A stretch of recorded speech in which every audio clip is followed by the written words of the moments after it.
Hi everyone, I'm Victorine from the Yali Creatives. I'm very honored today to be in presence of our Dean of College of Management from University of Wisconsin-Stout.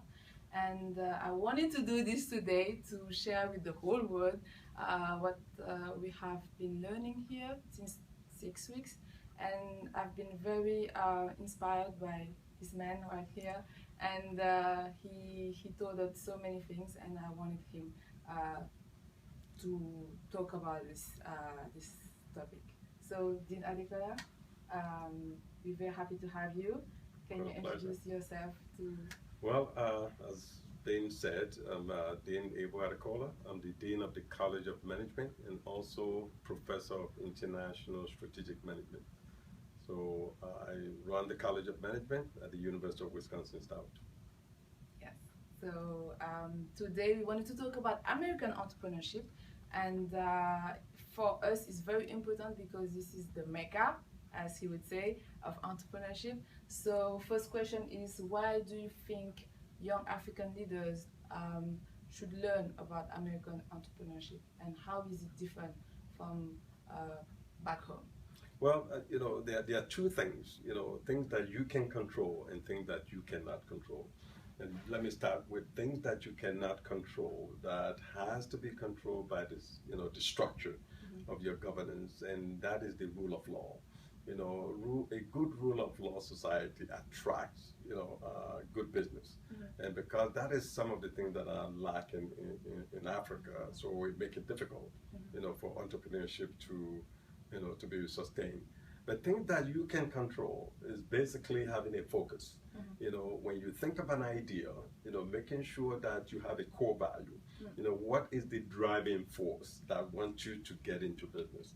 Then when you have that core value, then you create the vision, the global vision, that where am I driving this core value?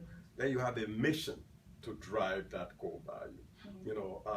What is the mission to give me the vision, to achieve the vision that I'm trying to achieve? And that is the difference.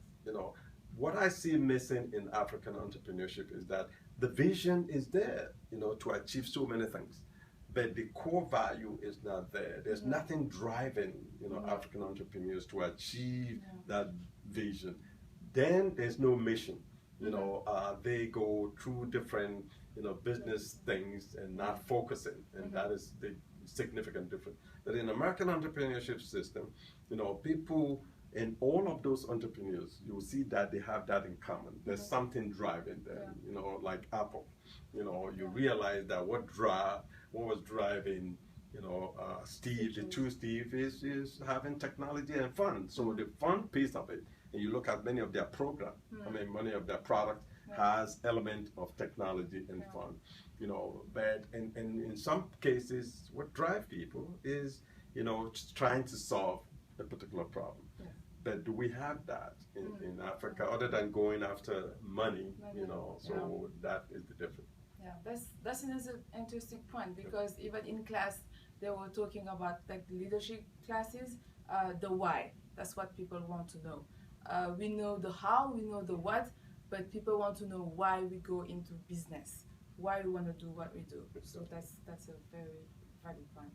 So second question, how can we take those principles from the American people back to our reality back in Africa? And basically, it's not to have the notion that you want to transplant, what you learn here, into Africa. You just have to look at individual business. You have to look at individual reality, the structure of the society that you're going. That sometimes they are similar. So, and be able to say, okay, how do I find my own recipe, to create opportunity in the business that I'm trying to engage in? And that is what you can take, the resiliency, making sure that there's no turning back. When you commit yourself into an entrepreneurship activities, you want to make sure you continue with it. And the other piece, that the conviction, making sure that, yes, this is what is driving me, and I'm going to stick to it. But you have to make sure that you do it in a systematic way, vertical integration, horizontal integration, that they must be relevant to what is driving you. Other than that, you will not be successful. And that is what makes the difference between American entrepreneurship and the African entrepreneurship system. Thank you very much, Dean. We are very inspired by this whole fellowship, and we hope you guys watching us are inspired as well. And we are looking forward to hearing from you, and keep the questions coming. Thank you, Dean. Good luck. Thank you.